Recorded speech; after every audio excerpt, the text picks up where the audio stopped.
নবনিযুক্ত জেলা পরিষদ প্রশাসককে বাঁশখালীবাসী ও ছাত্র সমাজের ফুলের শুভেচ্ছা। চট্টগ্রাম জেলা পরিষদের নবনিযুক্ত প্রশাসক বাঁশখালীবাসীর গর্বিত সন্তান মোহাম্মদ নূর উল্লাহ নূরীকে ফুলের শুভেচ্ছা জানিয়েছে সচেতন বাঁশখালীবাসী ও ছাত্র সমাজ। অতিরিক্ত বিভাগীয় কমিশনার হিসেবে দায়িত্ব পালনের পাশাপাশি তিনি সম্প্রতি জেলা পরিষদ প্রশাসক পদে মনোনীত হন।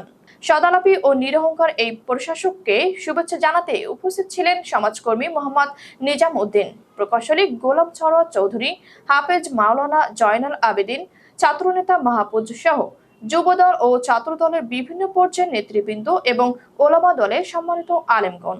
বাঁশখালীবাসীর পক্ষ থেকে তার সুস্বাস্থ্য, দীর্ঘায়ু ও উন্নয়নের প্রত্যাশা জানানো হয়। মোহাম্মদ নূর উল্লাহ নূরী বাঁশখালীবাসীর মানুষের প্রতি আন্তরিক সহযোগিতার আশ্বাস দেন।